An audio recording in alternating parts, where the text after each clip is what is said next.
Assalamualaikum warahmatullahi wabarakatuh. Perkenalkan, nama saya Nurin Faus, NIM 126210201006, kelas TBIN 3A.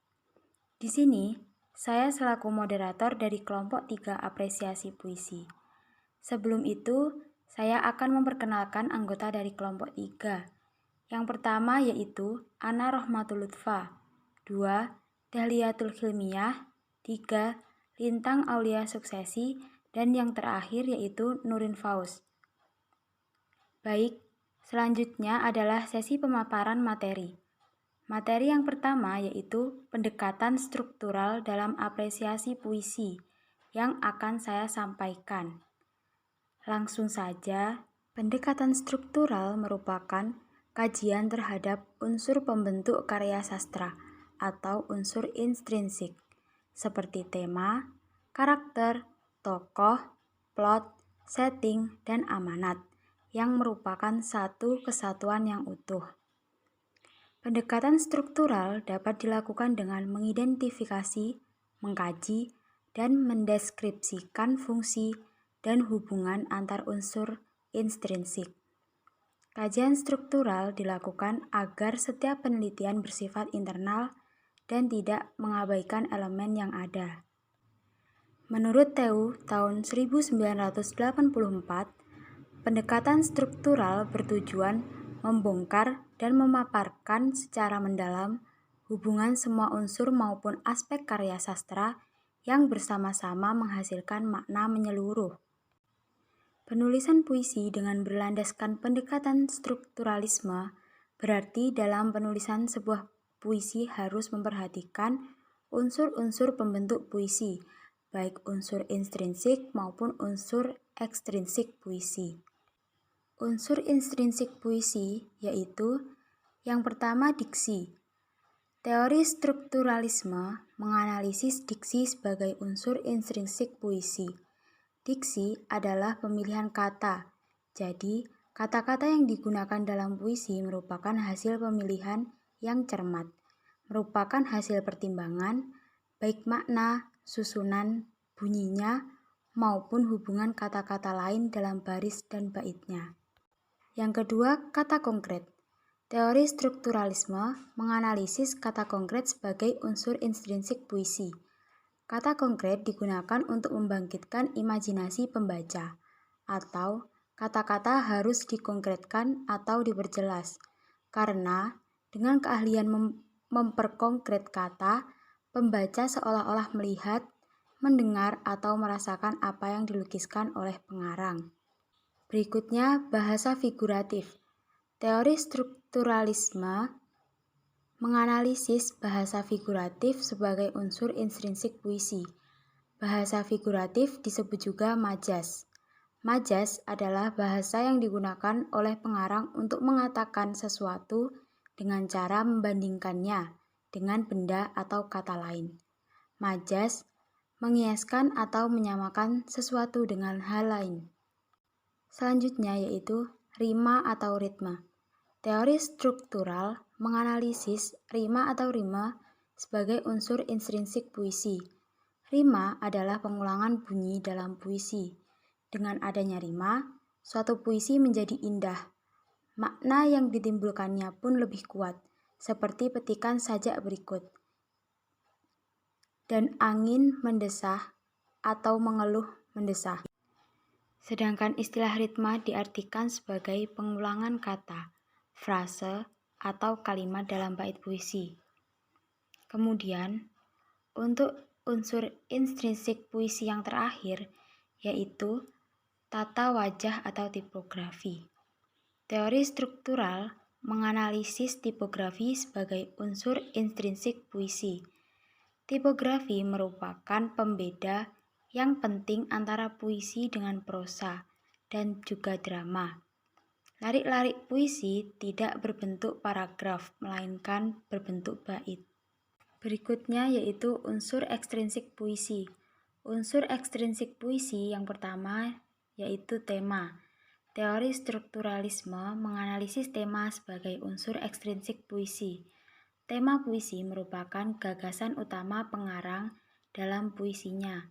Gagasan pengarang cenderung tidak selalu sama dan besar kemungkinan untuk berbeda-beda. Oleh sebab itu, tema puisi yang digunakannya pun berlainan. Seperti yang dikatakan Waluyo tahun 1987, menyatakan bahwa tema puisi diklasifikasikan menjadi 5 kelompok mengikuti isi Pancasila, yaitu tema ketuhanan, kemanusiaan, patriotisme atau kebangsaan, kedaulatan rakyat, dan keadilan sosial.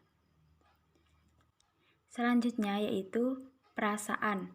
Teori strukturalisme menganalisis perasaan sebagai unsur ekstrinsik puisi. Perasaan merupakan unsur ekstrinsik puisi yang paling mewakili perasaan pengarang. Ekspresi dapat berupa kerinduan, kegelisahan, atau pengagungan, kekasih, alam, atau sang holik. Selanjutnya yaitu nada dan suasana. Teori strukturalisme menganalisis nada dan suasana sebagai unsur ekstrinsik puisi. Dalam menulis puisi, pengarang mempunyai sikap tertentu terhadap pembaca, antara lain menggurui, menasehati, mengejek, menyindir, atau bersikap lugas, hanya menceritakan sesuatu kepada pembaca. Sikap pengarang terhadap pembaca disebut nada puisi, sedangkan suasana adalah akibat yang ditimbulkan oleh puisi terhadap jiwa pembaca. Yang terakhir yaitu amanat. Teori struktural menganalisis amanat sebagai unsur ekstrinsik puisi. Amanat adalah pesan yang disampaikan pengarang melalui penulisan puisi. Amanat yang hendak disampaikan oleh pengarang dapat ditelaah setelah kita memahami tema, rasa, dan nada puisi. Tujuan amanat merupakan hal yang mendorong pengarang untuk menciptakan puisi. Amanat tersirat di balik kata-kata yang disusun dan tema yang diungkapkan. Dengan demikian, jika menganalisis karya sastra dengan pendekatan struktural, maka unsur-unsur pembangun itulah yang menjadi objek utama. Hal tersebut merupakan ciri khas analisis struktural, karena dengan pendekatan ini, suatu karya sastra dapat dikupas secara detail sesuai dengan fungsi sebuah unsur dalam karya sastra yang bersangkutan. Untuk lebih lanjut, dapat dilihat, dipahami, dan dinilai kualitas karya sastra atas dasar tempat dan fungsi setiap unsur yang ada. Untuk materi selanjutnya akan dijelaskan oleh rekan saya. Kepada Saudari Dahliatul Hilmiah dipersilahkan. Baik, terima kasih kepada Mbak Nurin. Perkenalkan, nama saya Dahliatul Hilmiah, NIM 126210202055. Saya akan menjelaskan mengenai materi pendekatan semiotik dalam apresiasi puisi. Istilah semiotik pada mulanya muncul sebagai salah satu bentuk kajian bahasa dengan mengambil bentuk dan arti sebagai landasannya. Dalam teori semiotik, ada dua elemen dasar yang harus diperhatikan dalam kajian bahasa, yaitu arti dan bentuk. Arti direalisasikan melalui bentuk, atau bentuk merupakan alat untuk mengekspresikan arti. Ambarita, tahun 2009, halaman 136. Alam kajian sastra, pendekatan semiotik merupakan perkembangan lebih lanjut dari pendekatan strukturalisme. Junus, tahun 1994, halaman 17. Pendekatan ini lahir sebagai bagian dari keseluruhan pemikiran kaum strukturalis, Scholes, dalam Ambarita, tahun 2009, halaman 136. Ini berarti pendekatan semiotik telah dengan sendirinya mengandung muatan pendekatan strukturalisme. Dalam kajian puisi dengan pendekatan semiotik, sistem tanda bahasa harus dianalisis dalam kaitannya dengan situasi, budaya, dan ideologi yang menjadi latar belakang pemakaian bahasa itu. Selanjutnya, arti, makna puisi harus diperoleh melalui sintesis antara bahasa dan konteks yang melatar belakanginya. Dengan demikian, dalam kajian semiotik bahasa, arti, dan konteks harus dipandang sebagai sebuah sistem yang membangun sebuah makna puisi. Terima kasih. Untuk materi selanjutnya saya serahkan kepada Mbak Lutfa. Perkenalkan, nama saya Ana Rohmatul Lutfa, nomor presensi 16, NIM 126210202046. Pendekatan respon pembaca dalam apresiasi puisi. Pendekatan respon pembaca merupakan sebuah pendekatan yang lebih menitik beratkan bagaimana timbulnya sebuah komunikasi antara pembaca dan teks. Sejalan dengan pernyataan tersebut, pendekatan ini juga bertujuan untuk meningkatkan keterampilan pembacanya dalam bergaul dengan sastra.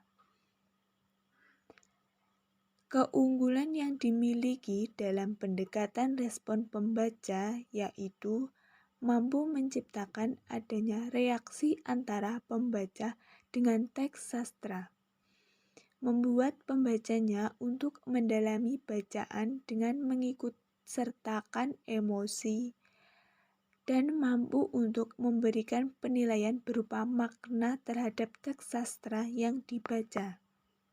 Perkenalkan, nama saya Lintang Aulia Suksesi, nomor absen 37, NIM 126210203111. Di sini saya akan menjelaskan tentang contoh penerapan pendekatan-pendekatan dalam apresiasi puisi. Yang pertama yaitu contoh penerapan pendekatan struktural.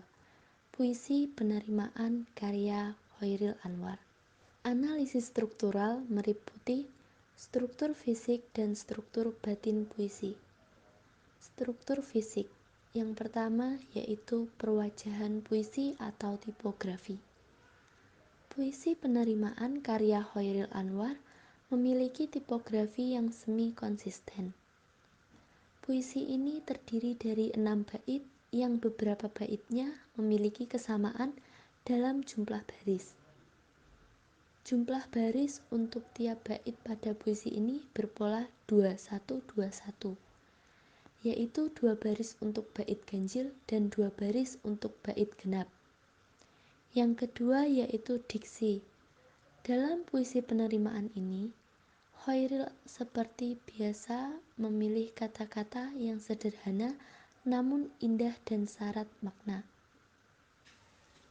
Pemilihan kata yang Khairil lakukan membuat pembaca saja ini merasakan dengan jelas suasana hati Khairil dan membuat puisi ini lebih bernyawa. Yang ketiga yaitu imaji.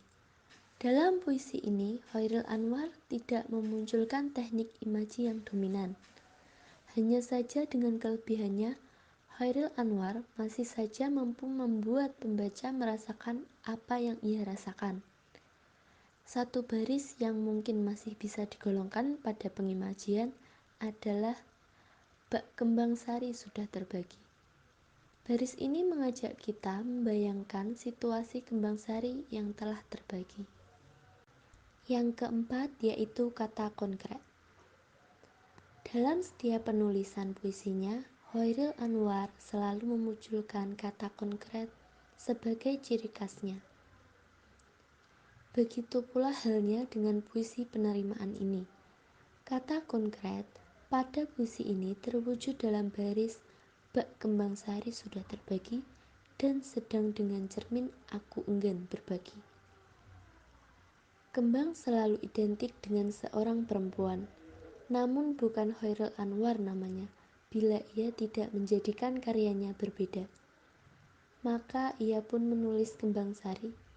Entah apa maksud pemilihan sari, mungkin karena sari yang ada pada serbuk sari itu mudah sekali terbagi. Sedangkan cermin adalah sebuah alat pantul yang merefleksikan diri kita yang nyata. Dalam baris sedang dengan cermin aku enggan berbagi, Hoiril menegaskan bahwa dirinya tak mau diduakan bahkan dengan bayangannya sekalipun. Yang kelima yaitu gaya bahasa. Hoiril dalam puisi penerimaan ini menggunakan gaya bahasa simile yang terwujud pada baris kedua pada bait ketiga, yaitu bak kembang sari sudah terbagi. Yang keenam yaitu rima dan irama. Puisi ini memiliki rima yang konsisten serta seluruh baris pada puisi ini berakhiran huruf I dari awal hingga akhir. Sedangkan irama yang digunakan menggunakan irama yang menunjukkan keteguhan hati penyair dalam mempertahankan prinsipnya meski ia telah memberi kesempatan. Berikutnya yaitu struktur batin. Yang pertama ada tema. Dalam puisi ini, Hoiril mengangkat tema percintaan, yaitu tentang seorang lelaki yang masih memberi harapan pada perempuan yang dulu pernah memiliki hubungan khusus dengannya. Ini tergambar dari bait pertama dan kedua. Yang kedua yaitu rasa. Rasa atau feeling yaitu sikap penyair terhadap pokok permasalahan yang terdapat dalam puisinya.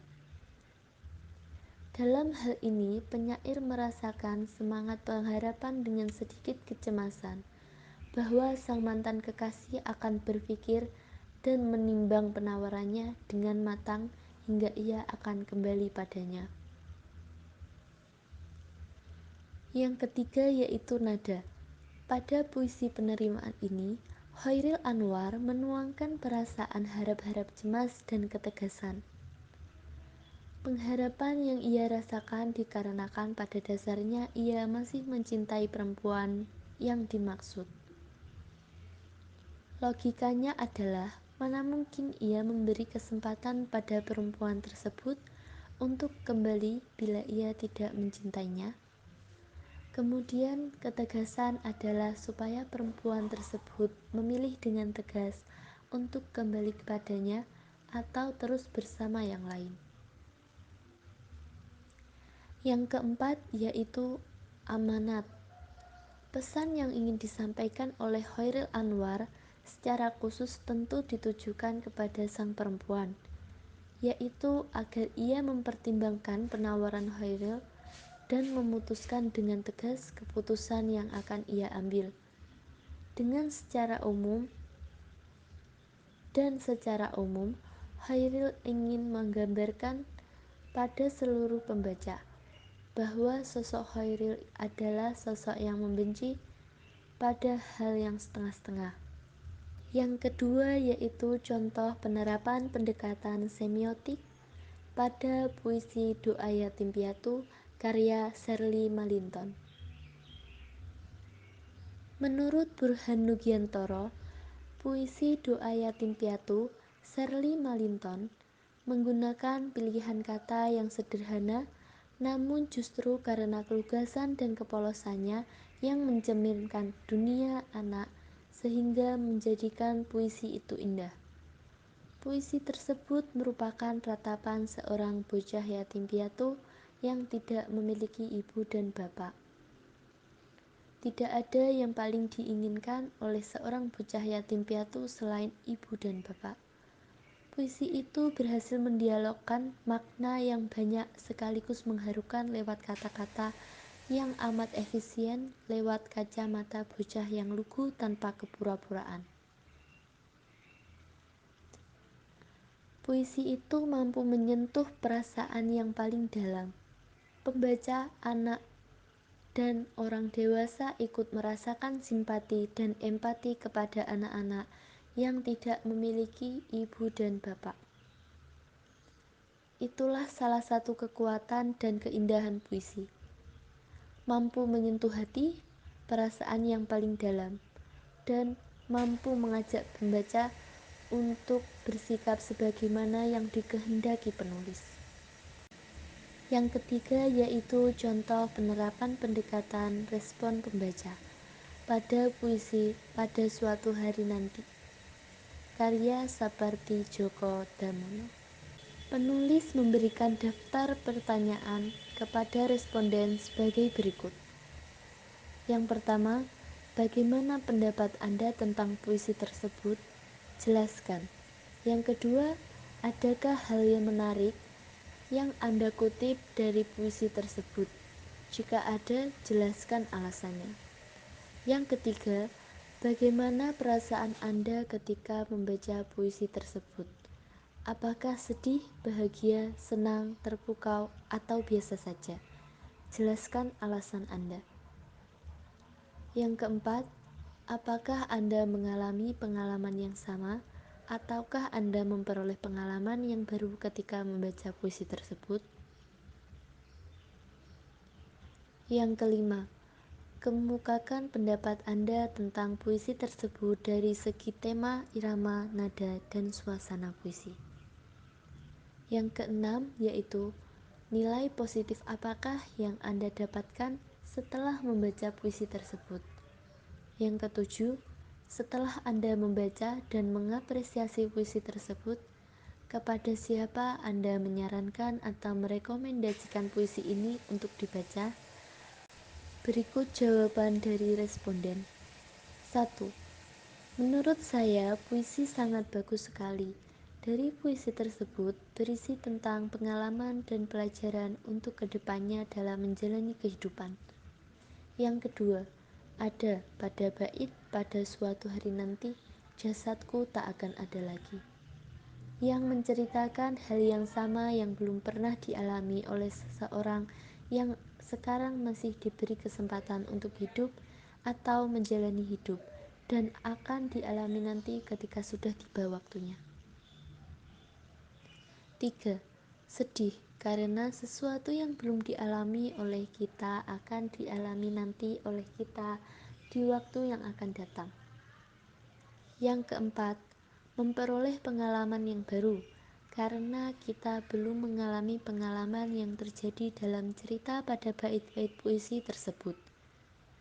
Kita akan mengalaminya nanti dan semua orang pun akan mengalaminya. Yang kelima, tema dari puisi tersebut bertemakan tentang kerohanian atau keagamaan. Dalam puisi tersebut menceritakan tentang di mana suatu hari nanti semua orang akan kembali lagi kepada Sang Pencipta. Irama dan nada pada puisi tersebut adalah bukti.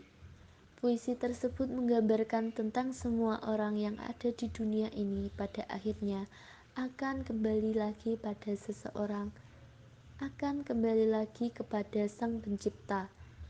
Suasana pada puisi tersebut adalah suasana-suasana yang dimana Sang Pencipta seperti Jogodamono menceritakan tentang seseorang yang akan datang kelak akan hidup kembali lagi kepada Sang Ilahi. Yang keenam, bahwa dalam kehidupan ini harus memanfaatkan waktu dengan hal-hal yang baik dan positif. Karena dalam kehidupan ini semuanya adalah milik Yang Maha Kuasa dan semuanya akan kembali kepada Sang Pencipta. Yang ketujuh, yaitu kepada semua orang agar mereka mengetahui bahwa hidup di dunia ini hanya sementara dan kelak akan kembali lagi kepada Sang Ilahi. Sekian dari kelompok kami. Jika ada kurang lebihnya kami mohon maaf. Semoga ilmu yang kita dapatkan hari ini dapat bermanfaat dan barokah. Amin, amin ya robbal alamin. Wassalamualaikum warahmatullahi wabarakatuh.